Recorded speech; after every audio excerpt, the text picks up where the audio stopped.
Good evening, everyone. Good evening, and I hope you're all well. I hope you're looking forward to National Day tomorrow, which I know is going to be a very different occasion, but it's something that certainly, from my point of view, new to Abu Dhabi, I've heard such amazing things about it, and I know that tomorrow is going to be different, but I've also heard a lot of people already talking very, very fondly about the UAE's 50th anniversary. So next year promises to be something really quite spectacular. So this evening, thank you ever so much for joining us. Sevens and eights, it's really great to be saying that.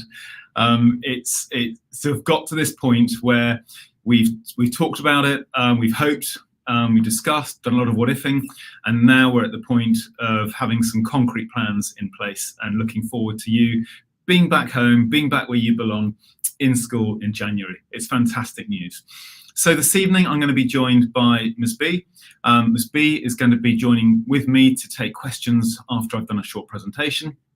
However, before I go any further, I've got some thank yous. I'd like to absolutely thank Laura Brown.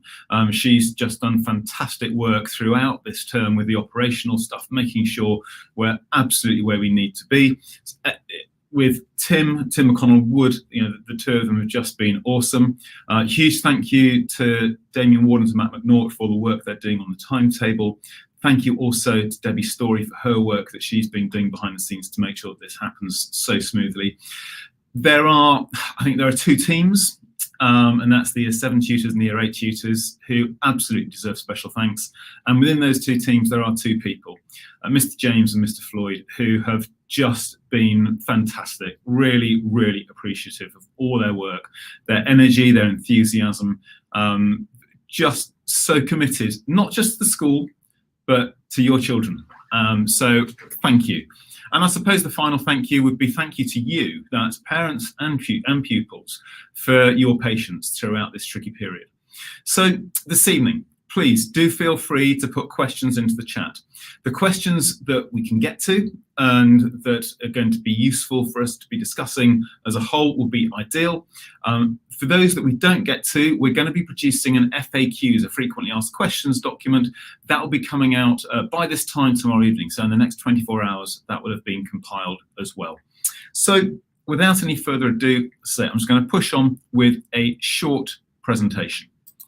Now, in terms of where we are, well, absolutely. Yep, Year 7 and 8, welcome back. And it's worth reviewing the context. This is where we are as a school. We're approaching the end of a term where we have learned a huge number of lessons.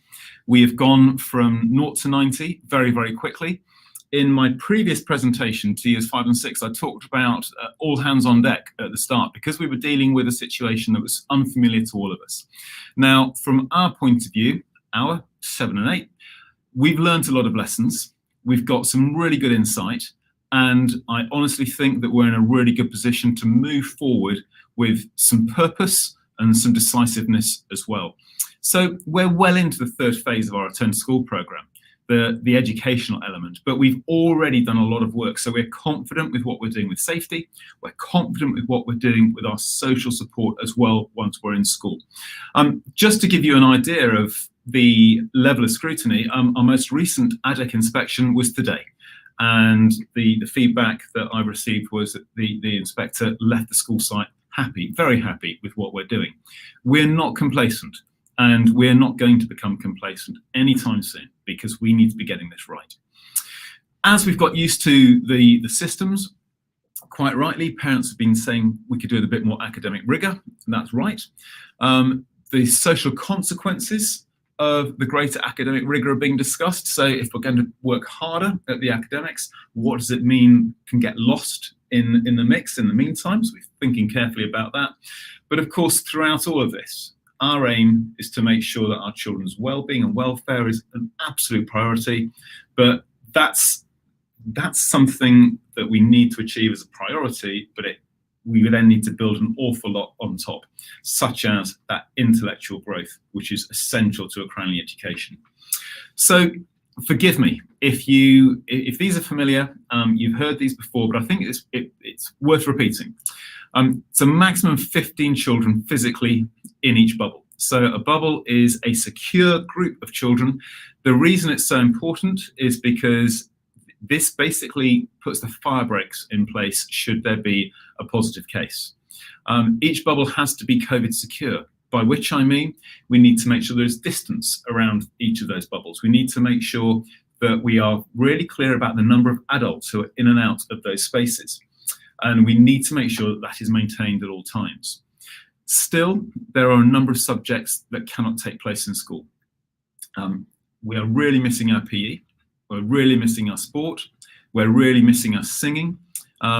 So we're still teaching music and we're moving into instrumental lessons, but we're doing that in a very, very controlled way now. And of course, the final bullet is what you'd expect at any school, but certainly at our school at all times. It's that close and effective supervision. So in this context, what are we aiming for? Well, with these 6 bullets, actually the top 2 and the final 2 are things that we're aiming for always. Of course you want to be safe, clean and secure. Of course you want intellectual ambition and achievement. If we take the bottom 2, excellent care and support for each child, certainly. For our children to be happy, that is essential. But it's the middle 2, I suppose, that are just slightly more tailored to our current circumstances. It is to minimise the disruption caused by any positive cases. And we're not simply talking from a theoretical point of view. In fact, our systems have been tested. They've been tested with real cases, with positive diagnoses, and we have made sure that we have followed absolutely the correct procedures. We've taken clear advice, and we've been able to ensure that the education for the vast, vast majority of children within school has continued. And we've done that in a way that is safe for the children and for the adults, which is really important. But when I think about our aims, probably if I look at the 4th of those, this is where there is an interesting and important nuance. It's a full-time face-to-face and remote where it's requested, but a full-time face-to-face education for all pupils. We are now in the prep school in a position to be able to do this from January. Now, the fact it's full-time matters. We've talked at some length around how we're going to do it. We talked far, far less about whether or not it should be full-time. I've spoken to colleagues elsewhere, not in this school, who have talked about their AM timetable and their PM timetable, their blue week timetable, their yellow week timetable. And we are determined, because we are able to make sure that we have got a full-time offer for all our children within the prep school who choose to be in. But for our children to be happy, that is a really, really important point to move on from. Because this quote, which I come back to time and time again, whether it's attributed to Plato, whoever it happens to have come from, it is so important. Our children will have been out of school for over 9 months by the time they come back in January. And that we are under no illusion about how tough that has been. And I will hold my hands up. There have been times when parents have rightly said, do you know what, Adam? I think that the school, possibly me, is not necessarily giving due regard to quite how challenging this is for our children. I'm sharing this picture because it was sent through to me. It was actually sent through to, it was sent through one of our Year 8 pupils. I'm not going to say who it was, and if the person would like to say publicly that it's theirs, then I'd be delighted for them to take the credit. But this was sent through not because this person was feeling particularly awkward or upset, but it was just sent through as a reflection of some of the challenge of actually being a 12-year-old, a 13-year-old in the midst of this. And these are emotions that people are dealing with just at this age, naturally and normally. In these circumstances, we have to be even more thoughtful. As teachers, me as a parent, me as a head, us as parents, us as a school, about making sure that the words that are on someone's mouth, that are coming out of someone's mouth, yeah, absolutely, we listen to those. But we also look at the body language. We also pick up a sense of what's going on. And this is, again, one of the reasons why it's so important for us, for our children to be back in school full time, because that is where our children belong. And that is why we've worked so hard to try to make this happen for 7s and 8s from January. Now, what will this look like? The children will all be moved into bubbles. At the moment, they've had their year so far in their tutor groups. Now, the tutor groups are tutor groups of up to 20. The bubbles are a maximum of 15. So clearly, that is going to take some reorganisation. Each bubble will stay together. It will be a cohesive group, and it will have its own fixed base. So we won't have children moving from one classroom to another classroom to another classroom. They will move around school. Absolutely, they will. They'll move around school when they're going for break times. They'll move around school if they're going to the science labs, for example. They'll move around school, of course, when they're using the washrooms. But the way they're moving around school will be supervised. It'll be using one-way systems, and it will be following social distancing and making sure we're masked, and we've got the hand sanitizing happening as well. So I've already referenced this, but tutor groups are being reorganized. I know it's an emotional point, it's a contentious point. But the fact of the matter is 20 into 15 just doesn't go. And actually, I genuinely believe there are some positives from this as well. I'll talk about some of the later positives, but for those new pupils to the school, where they have got those new friendships, those friendships are being safeguarded. Where there are pupils who've been at the school for, this is their 7th year, they've been here from DOT. Those friendships are also being safeguarded as well. We are looking really carefully at how we've organised children's tutor groups within friendships.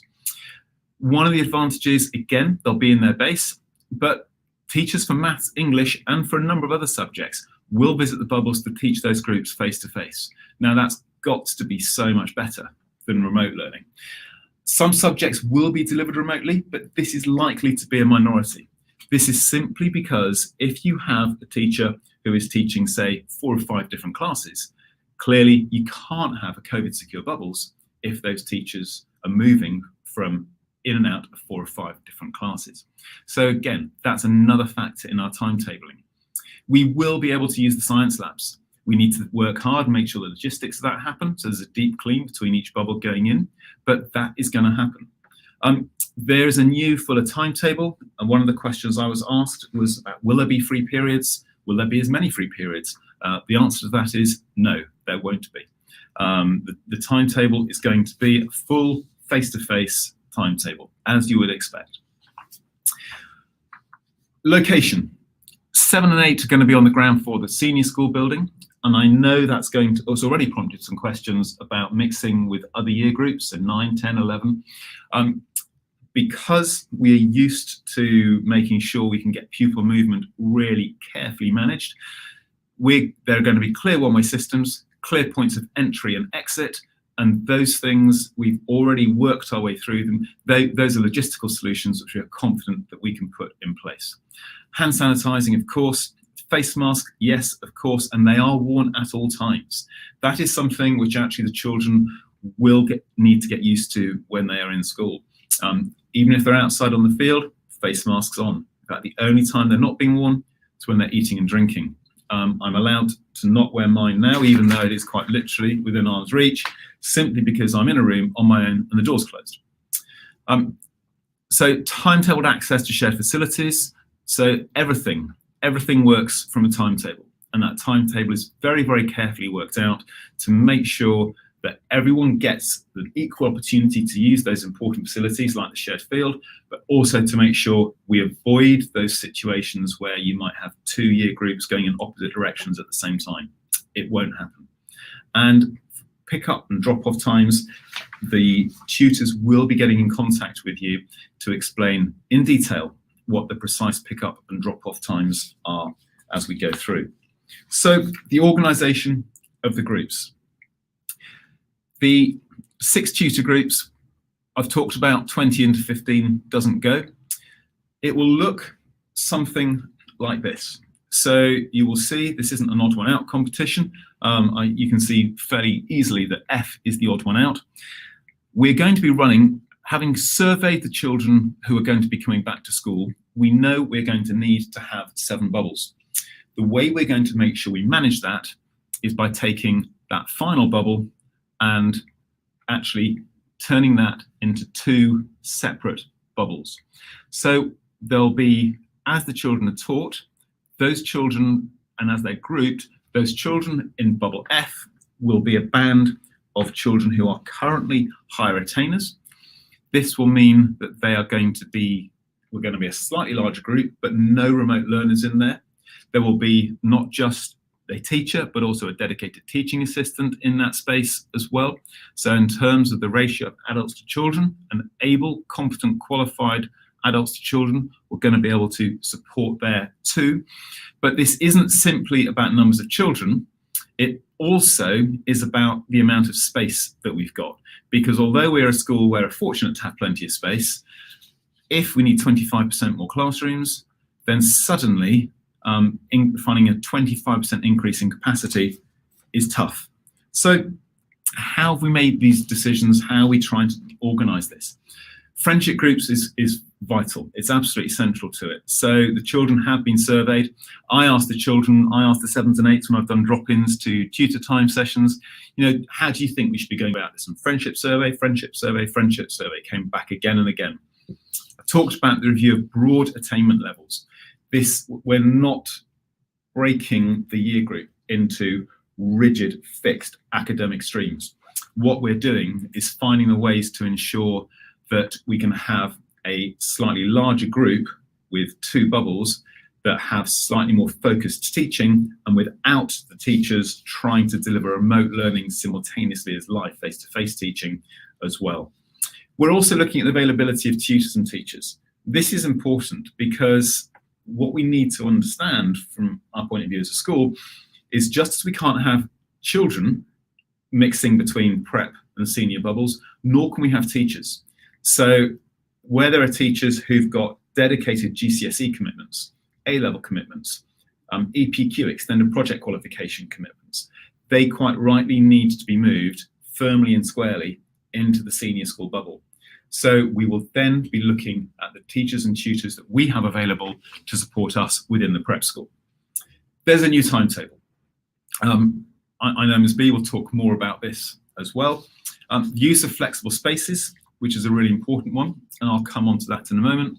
But finally, really importantly, the care and attention that has gone into grouping and regrouping and reviewing and thinking and checking, that the work that Siobhan, Will Floyd, Stephen James have done on this, that the tutors have done on this, is absolutely immense. It's very, very impressive. But to talk about flexible spaces, I just want to show you this as an example. So this is a space that you're more used to seeing as the prep school library.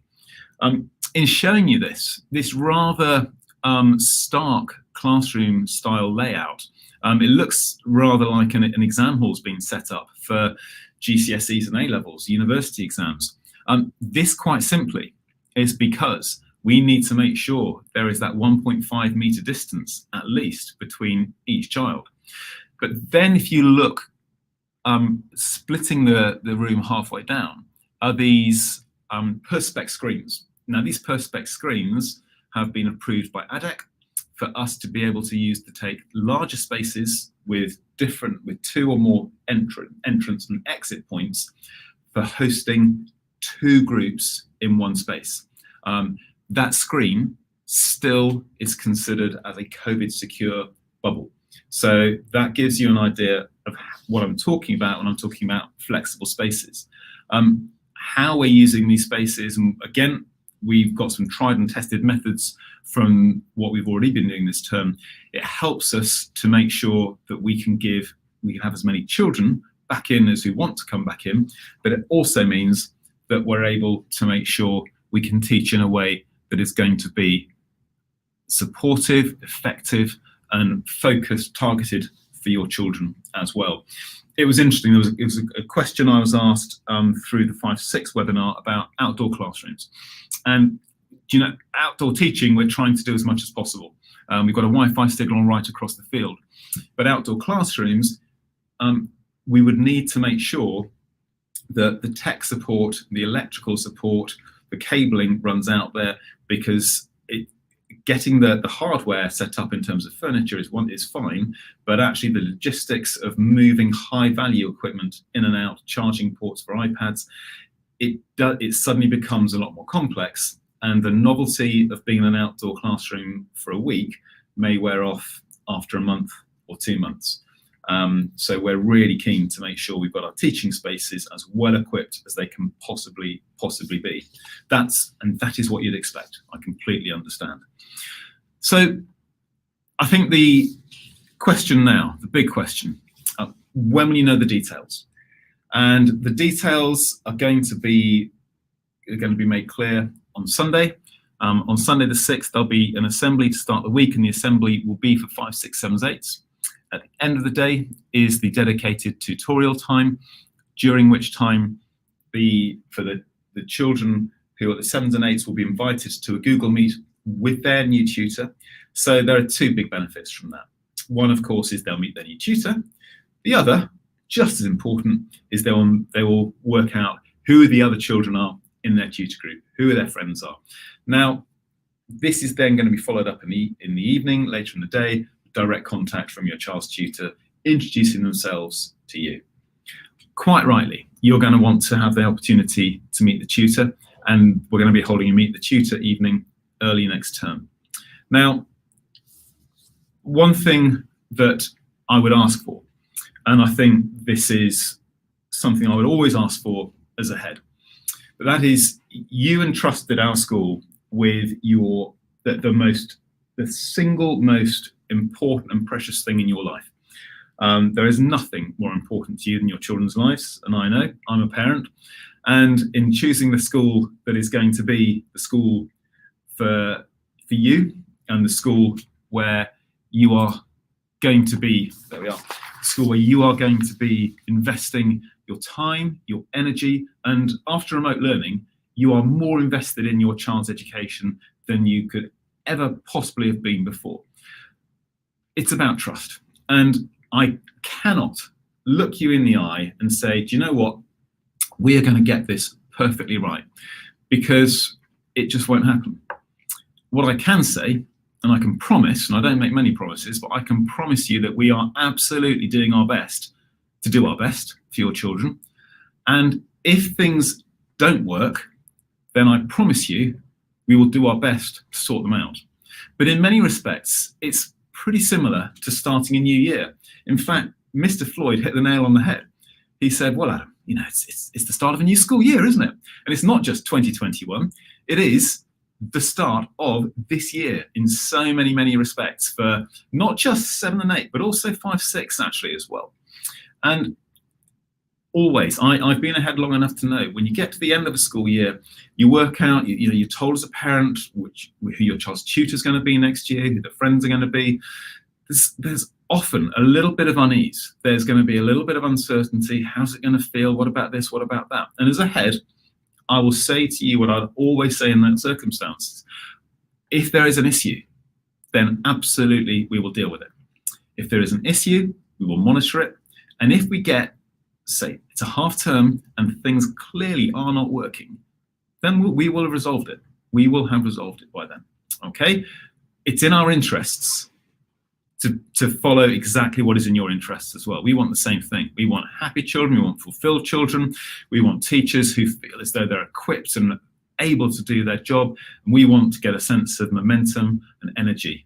Now, I know your children coming back into school, it's going to take some adjustment.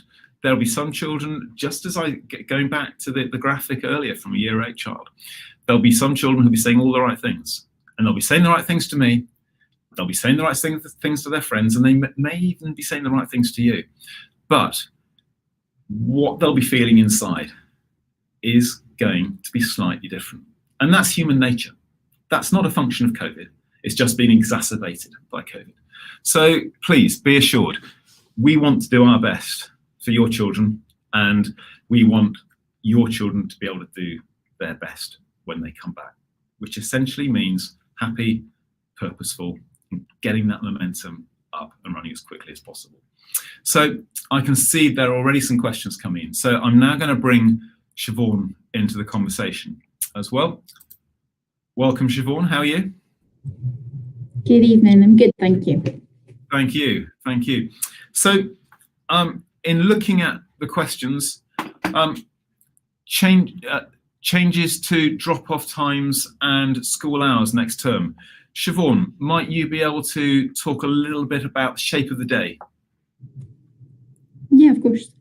So the drop-off time will be approximately 7:40 to 8 o'clock. So they will be in the morning and have registration until 8:30. And then there will be a staggered pickup time ranging from approximately 4 o'clock in the afternoon. And all of that information will go out to you once the tutor letters have gone on the Sunday. We will send that out in the final week of term in terms of locations and everything you need to know, with drop-off maps and how-to videos.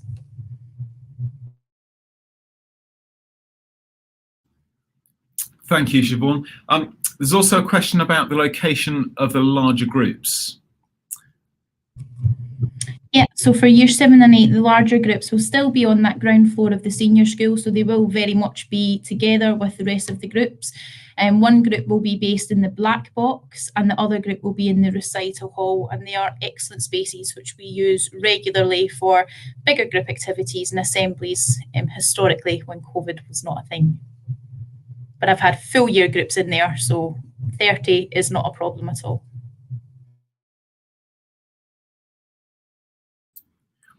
Thank you, Siobhan. That's great. There's a very good question about what would the process be if one of the children in the bubble is COVID positive. We've got clear routines and procedures that we follow. If one of the children, or if anyone who is anyone in that bubble is COVID positive, whether it's a child or whether it's an adult, then the bubble is immediately disbanded, sent home, and children will then complete a 2-week quarantine, and during that time they will be tested as well. One of the reasons I'm pretty au fait on this is because my daughter's bubble was sent home. She was absolutely fine, as were the other children in it, but what was interesting was that the actions that were taken were swift and efficient, and because of the remote learning systems that have been in place, actually the learning transferred from face-to-face to remotely very, very quickly. More recently, we had a year 5 group, year 5 bubble that was home for a fortnight, and when that happened, then again, they went home for a fortnight, everything was absolutely fine, and they came back in towards the middle of last week. So there's a question about pick-up and drop-offs when we've got children in multiple year groups. As far as possible, what we've been able to do so far is we've been able to support parents in picking up children, not so much, well, I'll talk about drop-off in a moment. Picking up, we've been able to support parents in picking up earlier. So if there's a younger sibling or an older sibling, for example, where they happen to be, their day finishes early, but it's usually the younger ones, then we've been able to ensure that the older ones are available to be picked up at the same time. Again, we need to make sure they leave school by a different route, because there's absolutely no point keeping bubbles separate throughout the day, only to bring people straight back together with lots of other children as they're walking through the car park. However, when we've got, for drop-off in the morning, children can be dropped off up to half an hour before their normal drop-off time. The thing to be aware of is that when they're dropped off, there isn't the opportunity to go and sit in the library, there isn't the opportunity to go and sit on school field to read a book. They do need to go straight to their base. Now, I've had conversations with parents of younger children. We've said, look, these are absolutely the options, but often the parents have decided, actually, do you know what? I think I might try and find another solution rather than having my child sitting in the classroom, where you've seen the library. That is that child's space for the morning, the afternoon, and the week, because that's got their kit on it. So we try to be as flexible as possible, but what we can't do is simply say, oh, that's absolutely fine. These things, we will be flexible, but we do need to have enough notice to be able to plan for it, please. Very good question about a Thursday finish. Siobhan, would you be happy to take the Thursday finish question, please? Yep, sure. So on a Thursday, year 7 and 8 will be finishing approximately 1:30, so between 1 and 2 o'clock with the staggered drop-off times. And they will go home, they will have activities, and they can do their PE, and I know many are already off to clubs and things. When I'm trying to run activities with them, they take great pleasure in telling me that they've got their tennis lesson and things, so I think that will be hugely beneficial to them.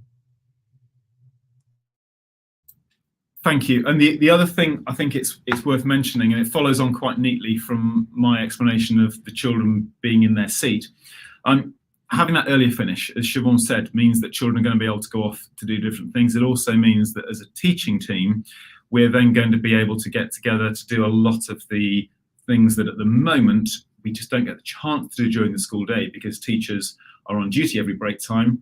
They're eating their lunch with the children. They are literally with the children throughout the day. So the opportunities for professional development, for talking about planning, for talking about pastoral concerns, making sure that we've got plans in place for the coming months, terms, all those different things are things that are being squeezed in around the edge. And that's fine in the short term, but actually in the longer term, again, it comes back to the all hands on deck scenario that I talked about in the last webinar.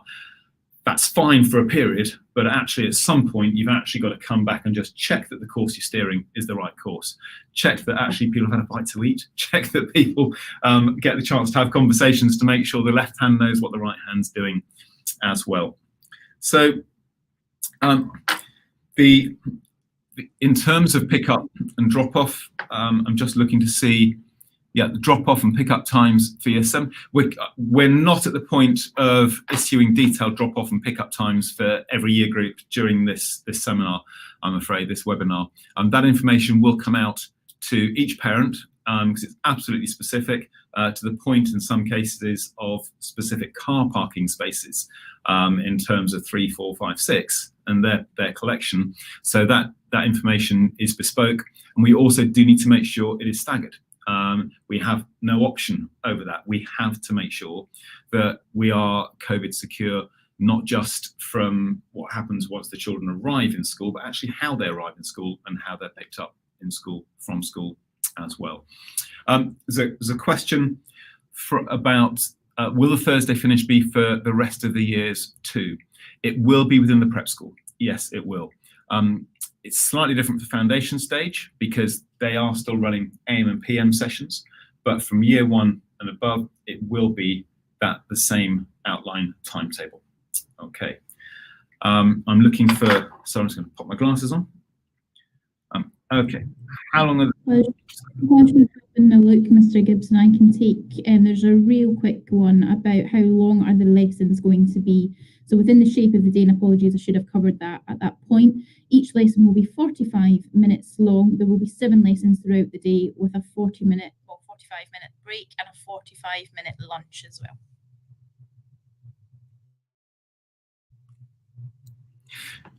And there's a question that really resonates with me.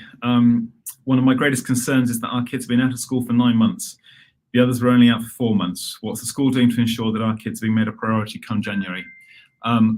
Well, I hope that this evening has provided some reassurance of us making sure safety, social, and then educational. And actually, in many ways, that 3-step model that we followed with every other year group coming back, and yes, it's become quicker, it's become more condensed, but it'll be the same model. It is making sure that your children are safe. It is getting used to having that mask with them at all times. It's making use to hands, face, space, so that just becomes ingrained. As we see, even with year 2s, year 1s, year 3s, year 4s, when I see them around school, it just becomes second nature. So that's the first thing. The second thing, the social, we are going to be spending time, and this is why it's so important for it to be a full-time return. We are going to be spending time helping children to have that readjustment back into school. And for every child, that's going to be a different journey. That quote I gave earlier, be gentle, for everyone you meet is fighting a hard battle. What the words are coming out of the mouth and what the feelings are, both from the chest and the thoughts around the head, we understand. And our tutors and our tutor team are ready for that. We're ready for those conversations. And there are going to be waves of it as well. There's going to be some anxiety. It's going to be some euphoria about being back. There are going to be all of these different things. And gradually, and it will be gradual, those different strands will be knitted back together. And actually, this is where I am so pleased, genuinely so pleased, that your children are in the prep school, because we are able to give you and give them the focus and care and attention as the oldest children in our school, as those children who we know will be setting the standards for the others, we know are going to be creating the envelope in which other children will aspire to perform. Because as they're the oldest, there is absolutely no way they could ever possibly get lost in the mix. And we know, and this, the conversations that I have daily with tutors in year 7 and 8, with the heads of year, with other members in the vice principals, we know this is a huge deal. Okay, 9 months, I completely understand. And I wish I could pull something off the shelf and say, yeah, that's it. We're going to get to page 23 by day 22. But it's not that simple. So we are going to be making your children, our children, a priority. But there's not a simple template. And it would be wrong, I think, for us to try to get every child to fit a simple template. It's going to be about listening. It's going to be about observing. It's going to be about knowing those children.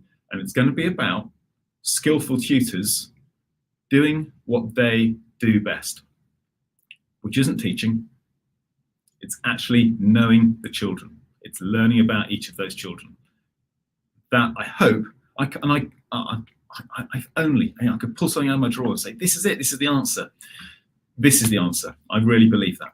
Okay, and our partnership. It's you as parents telling us, where are we getting it wrong? What have we missed each day? What are those little things where there are still concerns that we haven't addressed properly? So please do more than ever stay in close contact with us. I'm just looking to see. Okay, a question about friendship groups and tutors. The friendship groups, I think I've already covered through the friendship survey that's been done, and the children were keen on running another friendship survey. It wasn't simply a case of taking whatever they'd said back at the end of the summer from year 7 going into year 8 or year 6 going into year 7.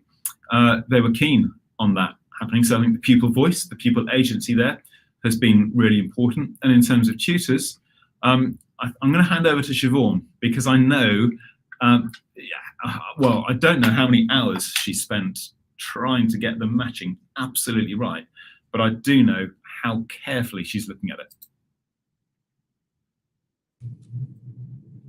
Thank you, Mr. Gibson. Yeah, I mean, I just want to publicly say, and I know you mentioned them earlier, but Mr. James and Mr. Floyd have been instrumental. They know your children probably almost as well as you do, and the tutors have been fantastic. So I mean, I think we're on about draft 12 of lists, and they're not necessarily finished. We're still looking at things and tweaking things.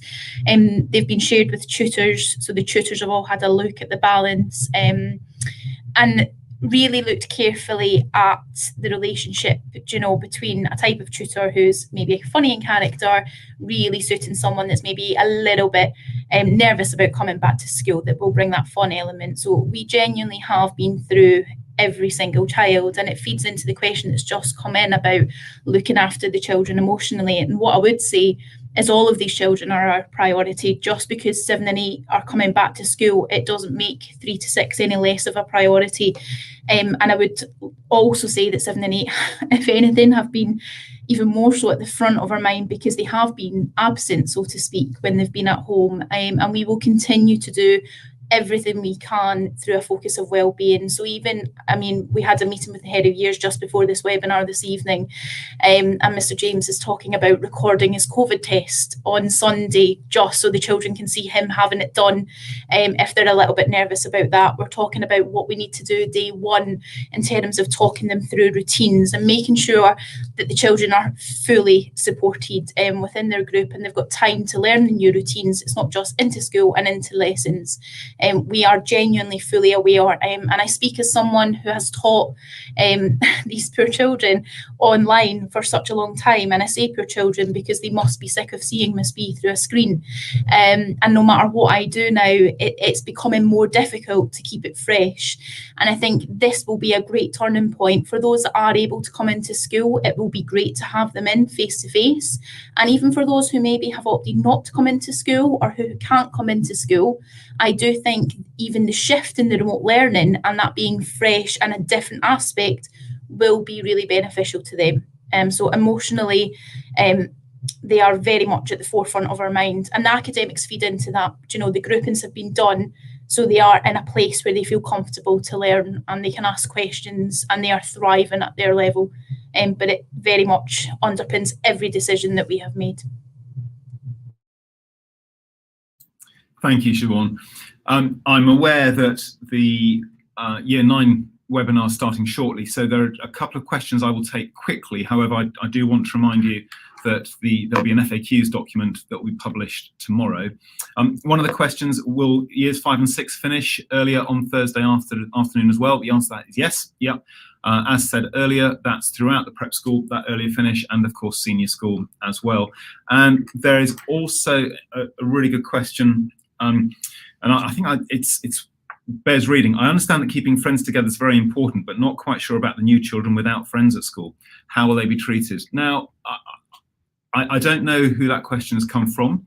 If it has come from a new parent, then please do reach out to us, either to myself or to Siobhan directly. That would be my request if you are concerned. What I would say from what I've observed is that the new children at school, from what I've seen, have made friends. And it's been really interesting being in tutor groups where there have been conversations about how children have settled, and children who are, it's been really heartwarming to see how those children have been embraced and enveloped by the other children in the tutor groups. So it may be an established parent with a wider concern about new starters, which I completely appreciate, and thank you for your consideration there. If it is from a new parent where there are concerns about a particular child, then please do reach out to us directly. That's really important, because if there's another bit of the jigsaw that we can use, then please, that's an important one. So thank you ever so much. Okay. It just remains for me to thank Siobhan, to thank Laura Brown, who's been busy behind the scenes doing a fantastic job, not just in keeping us COVID secure, but also in taking questions this evening as well and feeding them through to us. We are really looking forward to seeing the children back in school. Any 7s and 8s who are watching, fantastic. Away from Miss B, away from me. Looking forward to seeing you soon, team. Face to face, no less, which is going to be great. But there is lots to look forward to. There is quite a lot to get used to as well. But with the wind in our sails, it's going to be a really good break, coming back with lots to look forward to, lots of excitement and lots to achieve. So thank you ever so much for your time this evening. Take care and, well, see you soon.